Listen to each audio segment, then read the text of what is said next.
So guys, welcome to our channel once again. In today's video on our JAMB Chemistry exam revision series, we have here this one question to answer on the topic chemical combinations. So guys, this video will be all about laws of definite and multiple proportion. So guys, in short, stay till the end of this video as this is very important. Also guys, if you want to answer any question here in this video, you can pause this video and try out to see if you can get the answer to the question even before we provide the answer thereafter. So guys, let's start with this question here. It says 2.85 grams of an oxide of copper gave 2.52 grams of copper on reduction, and 1.90 grams of another oxide gave 1.52 grams of copper on reduction. The data above illustrates the law of. Alright, so guys, in order for us to get the answer to this question, we are going to solve this together. So let's quickly zoom into our workspace here. So guys, from this we can tell that since we have 2.85 grams of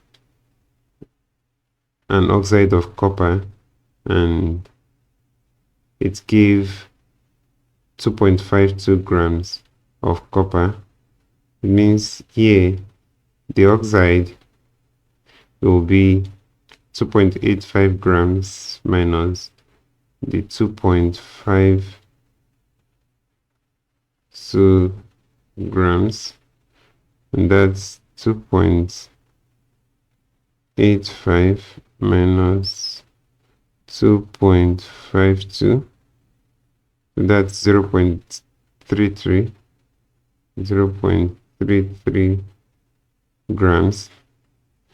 So the oxide is 0.33, the copper is 2.52, the oxide is 0.33 here.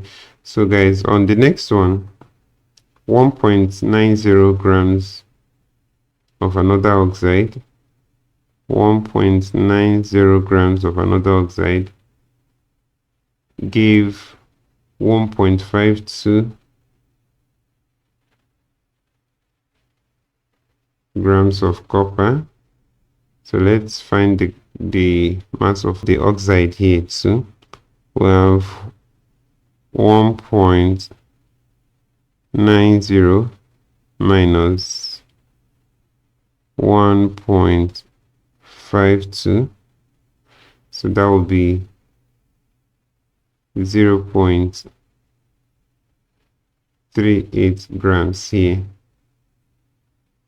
So guys, it means that the mass of copper here will be 1.52, and then the mass of the oxide here will be 0.38. So guys, over here, if we take the ratio of the copper to the oxide here in the first one here, we'll have 2.52 grams of copper over 0.33 grams of the oxide. So let's do that. We'll have 2.52 over 0.33. So that's 7.6, and that's approximately 8. So, and then for the next one, we'll have 1.52, which is the mass of the copper, over 0.38.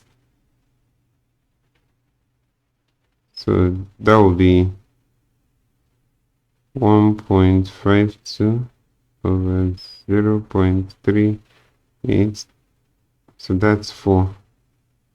So guys, if you look at this, you will observe that these two are in increasing ratio of 1:2 here. So guys, that's a kind of multiple proportions. So guys, the answer to this question is option D here, and that's multiple proportion. So that'll be all for this video, guys. If you enjoyed this lesson, please give it a thumbs up. Don't forget to subscribe to this channel if you're not a subscriber. Again, we also want to encourage you guys to join our YouTube channel membership in order to be able to access premium information on JAMB updates, guys. It will be helpful for you guys in your preparation for this year's JAMB examination. So guys, we strongly encourage you to join this channel membership. So that will be all for this lesson, guys. Thank you for watching this video and see you in the next one.